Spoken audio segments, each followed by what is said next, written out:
ٹھیک ہے. اچھا حسن نثار صاحب، اگر میں اسی بات کو جو ڈاکٹر عامر لیاقت صاحب تاریخی حوالے دے کر ثابت کر رہے ہیں، اور یہ تو ہے جب بھی کوئی دھماکہ ہوتا ہے تو یہ ہم فوراً اسٹیٹمنٹ سنتے ہیں، ایسا کرنے والا مسلمان نہیں ہو سکتا.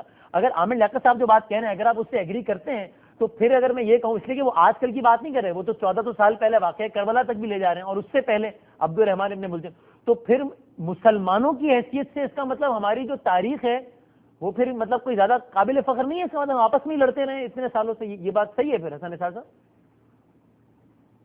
نہیں، وہ 100% درست کہہ رہے ہیں. اس کے بعد کی ساری تاریخ، کل تک کی تاریخ، آج کی تاریخ میں بھی یہی کچھ ہو رہا ہے. اس ملک کو آزاد ہوئے 64 برس ہو گئے. ان کے مقتول بھی ہمارے اپنے ہیں اور قاتل بھی ہمارے اپنے. ایک بات میں دوبارہ ایکسپلین کرنا چاہوں گا. I am grateful to doctor Aamir Liaquat کہ انہوں نے تھوڑا اس کو تفصیل سے، میں مزید اس کی تفصیلت کروں. میں مثال یہ دے رہا ہوں، آقا پہ تو سب کچھ قربان، وہ تو الٹیمیٹ ایک ذات، ایک شخصیت ہیں. میں یہ بات کر رہا ہوں سمجھانے کے لیے. پھر ایک بار عرض کر دوں کہ میں اگر بیٹے کے طور پہ کہتا ہوں کہ میری اپنی ماں کی حرمت پہ میری جان بھی قربان، لیکن میں ہر وہ کام کر رہا ہوں جس سے میری ماں منع کر رہی ہے، تو اس کا مطلب ہے میں ایک منافق بیٹا ہوں. جو زبانی کلامی، زبانی جمع خرچ کی حد تک اگر میں کہوں کہ میں اپنے باپ کی عزت پہ میری جان قربان، یہ میں کہتا ہوں، یہ میں لکھتا بھی ہوں. میں نے اپنا گھر بھی بھرا ہوا ہے، اس کی دیواریں بھر رکھی ہیں، میں ہر وقت یہ بولتا بھی رہتا ہوں. لیکن میرا باپ ہر اچھا کام جو مجھے کہتا ہے میں وہ نہیں کرتا. ہر برائی، ہر بدی، ہر خباثت جس سے مجھے روک رہا ہے میں نہیں رکتا. تو اس کا مطلب ہے میرا وہ کہنا بے معنی ہے، کھوکھلا ہے. اور میں اللہ پاک کی قسم کھا کے کہتا ہوں کہ مسلمان اگر نبی کریم کے 10% ارشادات پہ بھی عمل کر لیں، یہ تو ایسے لوگ ہیں جو اپنے بچوں کو ناپاک دودھ دیتے ہیں.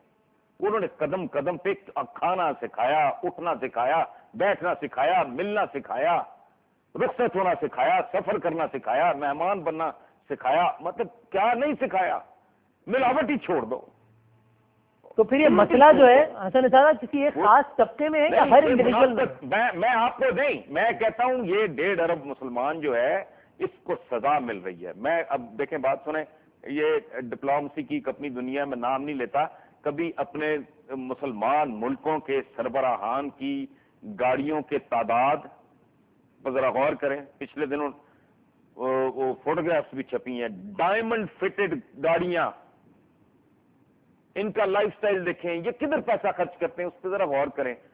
7 سال پرانی، 2 سال پہلے میں نے یہ پڑھا تھا، اب 9 سال پرانی ہو گئی ہوگی، پورش چلاتا ہے بل گیٹس. یہ کیا لوگ ہیں؟ ہم کون لوگ ہیں؟ ہم کیا کر رہے ہیں؟ آقا کی کسی ایک بات پہ اگر عمل درآمد ہو رہا ہو تو پلیز آپ مجھے بتائیں. ٹھیک ہے، میں اسی کو لے کے آگے کوئی اور بتا دے. میں نے ایک بار لکھا تھا، قاضی صاحب کا کہیں کوئی اسٹیٹمنٹ تھا اسلامی اقدار، میں نے کہا خدا کا واسطہ میری زندگی آسان ہو جائے گی، مجھے بھی بتا دو کون سی ایک اسلامی قدر ہے جس پہ یہاں عمل ہو رہا ہے. حکمران تو چھوڑیں، وہ تو بدماشیہ ہے، عوام کا بھی کیا حال ہے. ٹھیک ہے، میں اسی کو لے کے آگے بڑھتا ہوں. تو ڈاکٹر عامر لیاقت صاحب، یعنی مسلم امہ کی تو آپ نے بات کر لی کہ ہم ہدایت میں نہیں کر رہا. بالکل اگر ہم آج کی دنیا پر آ جائیں، 2011 میں آ جائیں، تو آج بھی جو مسلم بلاک ہے یا جو مسلم امہ جس کو ہم کہتے ہیں، افسوس کے ساتھ جو حسن نثار صاحب کہہ رہے ہیں، آپ کا بھی کیا یہ خیال ہے کہ اس کے جو سربراہان ہیں ان کا آج بھی جو طرز عمل ہے وہ مسلم حکمرانوں والا نہیں ہے آپ کے ساتھ؟ 100% حسن نثار صاحب درست کہہ رہے ہیں. عالیشان بنگلوں کے حریری پردوں کے پیچھے یہ اپنی زندگی گزارتے ہیں.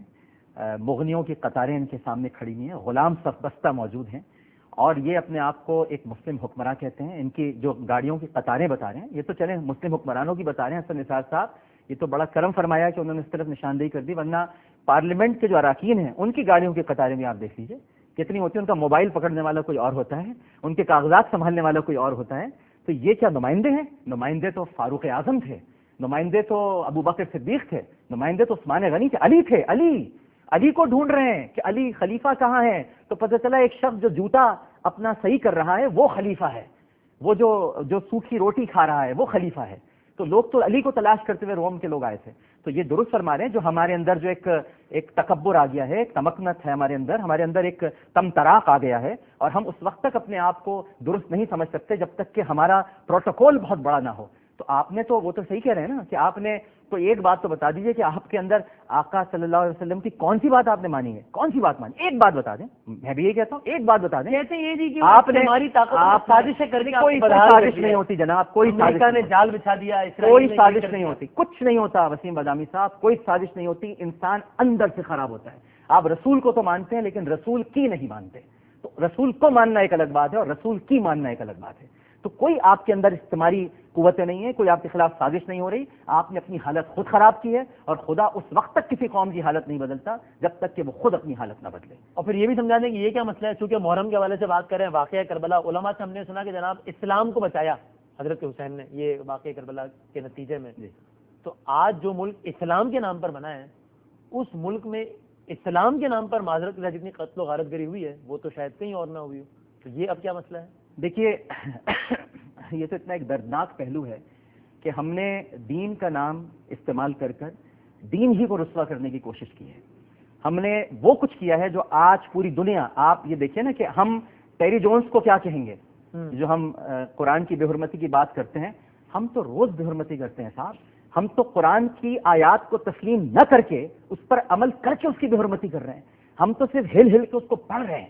اس کے اندر جو میسج ہے, جو پیغام ہے, جو ہدایت ہے, جو اپنے آپ کو تبدیل کرنے کا ایک حکم ہے, ہم وہ نہیں کر رہے. یہ بھی توہین قرآن, یہ بھی توہین رسالت ہے. یہ توہین رسالت ہے, یہ توہین قرآن ہے. ہم نے نبی کریم صلی اللہ علیہ وسلم کی جو احکامات تھے, ہمیں سود سے روکا گیا, ہم سود کھاتے ہیں. ہمیں رشوت سے روکا گیا, ہم رشوت دیتے بھی ہیں اور کھاتے بھی ہیں.